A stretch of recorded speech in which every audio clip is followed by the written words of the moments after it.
Right, U.S. Secretary of State Rex Tillerson is speaking right now. Let's listen in. With us today as well. And I thank our allies, Japan and the Republic of Korea, and finally the United States extends our best wishes for a very successful Winter Olympic Games in Pyeongchang, South Korea. Thank you.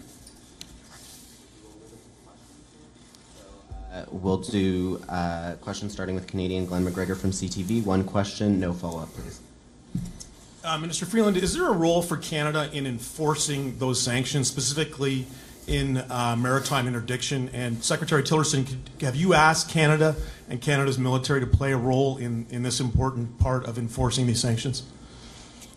Well, nice to see you here, Glenn. Thanks for coming.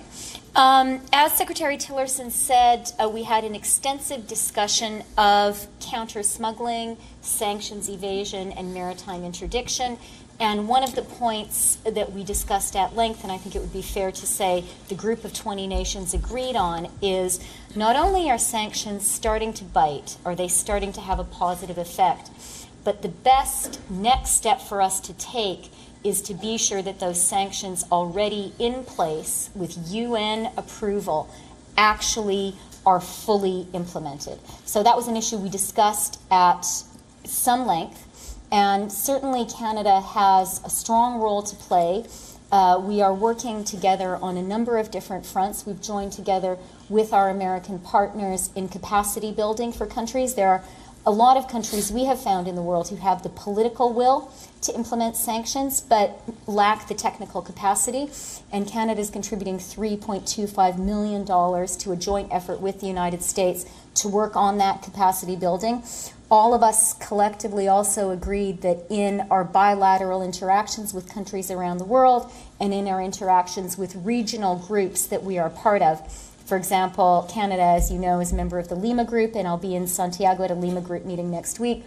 We're going to continue to raise the issue of smuggling, of sanctions evasion, and continue to do everything we can at a diplomatic, at a technical level to make sure that the sanctions that we have all agreed on, that the international community has agreed on, really are. All right, so that was the live feed that we were getting from the Vancouver Dialogue that is primarily focusing on the North Korean crisis. And you just heard the U.S. Secretary of State Rex Tillerson, who's urged Russia and China to fully implement UN sanctions against North Korea over its missile and nuclear program. The 20 nations grouping that met in the Canadian city of Vancouver said that sanctions pressure must be maintained on Pyongyang to force it to abandon its nuclear weapons program. The strong stance against North Korea comes even as the North and South explore detente ahead of next month's Winter Olympics. North Korean leader Kim Jong-un has refused to give up development of nuclear weapons capable of hitting the United States in spite of increasing severe sanctions imposed by the UN Security Council.